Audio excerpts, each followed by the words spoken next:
16 ವರುಷ ಕಳೆದೋಗುವುದು ಎಜುಕೇಶನ್ ಅನ್ನೋ ಜೈಲಿನಲ್ಲಿ. ಈ ಹಾಡು ನೀವು ಕೇಳಿರ್ಲೇಬೇಕಲ್ಲ. ಸೊ ಹಾಗಾದ್ರೆ ಬನ್ನಿ, ರಿಯಲ್ ಎಜುಕೇಶನ್ ಏನು ಅಂತ ಇವತ್ತಿನ ಈ ವಿಡಿಯೋದಲ್ಲಿ ನಾವು ತಿಳ್ಕೊಳ್ಳೋಣ.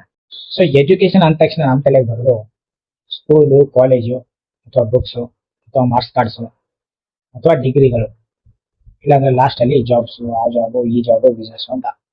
ಆದ್ರೆ ಎಜುಕೇಶನ್ ಅಂದ್ರೆ ಕ್ವಶನ್ ಹೇಗೆ ಕೇಳೋದು, ಅಥವಾ ಪ್ರಾಬ್ಲಮ್ ಹೇಗೆ ಫೇಸ್ ಮಾಡೋದು, ವ್ಯವಸಾಯ ಹೇಗೆ ಮಾಡೋದು, ಹಣ ಹೇಗೆ ಗಳಿಸೋದು, ಆ ಗಳಿಸಿರೋ ಹಣನ ಹೇಗೆ ಮ್ಯಾನೇಜ್ ಮಾಡೋದು, ನಮ್ಮ ರಿಲೇಶನ್ಶಿಪ್ನ ಹೇಗೆ ಮ್ಯಾನೇಜ್ ಮಾಡೋದು, ಸೆಕ್ಸ್ ಅಂದ್ರೆ ಏನು, ಖುಷಿಯಾಗಿ ಬದುಕೋದು ಹೇಗೆ,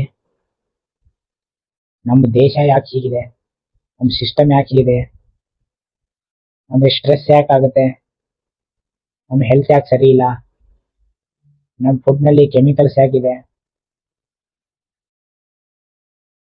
ದೇಶದಲ್ಲಿ ರೇಪ್ ಯಾಕಾಗುತ್ತೆ, ಕೊಲೆಗಳು ಯಾಕಾಗ್ತವೆ,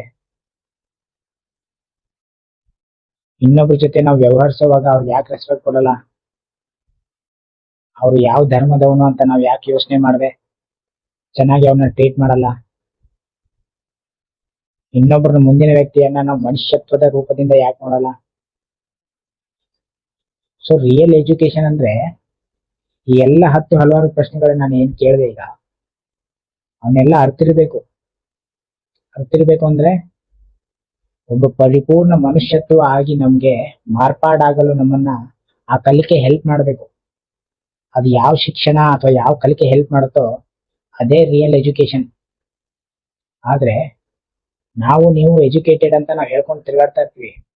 ಆದ್ರೆ ನಮ್ ಸಿಸ್ಟಮ್ ಯಾವ ತರ ಇದೆ, ಈಗ ದೇಶದಲ್ಲಿ ಏನ್ ನಡೀತಾ ಇದೆ, ದುಡ್ಡು ಗಳಿಸಕ್ಕೆ ಯಾಕೆ ಇಷ್ಟು ಕಷ್ಟ ಪಡ್ತಾ ಇದೀವಿ, ಸುಖವಾಗಿ ಯಾಕೆ ಬದುಕ್ತಾ ಇಲ್ಲ, ಯಾಕೆ ಎಲ್ಲರಿಗೂ ಸ್ಟ್ರೆಸ್ ಆಗ್ತಾ ಇದೆ, ಯಾಕೆ ಇನ್ನೊಬ್ಬರ ಜೊತೆ ನಾವು ಕಂಪೇರ್ ಮಾಡ್ಕೊಳ್ತಾ ಇದೀವಿ, ಯಾಕೆ ಕೆಲವೊಬ್ರು ರೈತರು ಸೂಸೈಡ್ ಮಾಡ್ಕೊಳ್ತಾ ಇದ್ದಾರೆ, ನಮ್ಗೆ ಯಾಕೆ ಜೀವನವನ್ನ ಸರಾಗವಾಗಿ ಜೀವಿಸಕ್ಕೆ ಆಗ್ತಾ ಇಲ್ಲ. ಇದಕ್ಕೆಲ್ಲ ಮೇಜರ್ ಆಗಿ ಕಾರಣ ಏನಪ್ಪಾ ಅಂದ್ರೆ, ಮೊದಲು ನಮ್ ಸಿಸ್ಟಮ್ ಕಾರಣ. ನಮ್ ಸಿಸ್ಟಮ್ ಯಾಕೆ ಕಾರಣ, ಮತ್ತೆ ಸಿಸ್ಟಮ್ ನ ಕ್ರಿಯೇಟ್ ಮಾಡಿದವ್ರು ಯಾರು? ಸಿಸ್ಟಮ್ ನ ಕ್ರಿಯೇಟ್ ಮಾಡಿದವರು ನೀವುಗಳೇ, ಅಂದ್ರೆ ಪ್ರಜೆಗಳು. ನೀವು Indians, we are all Indians.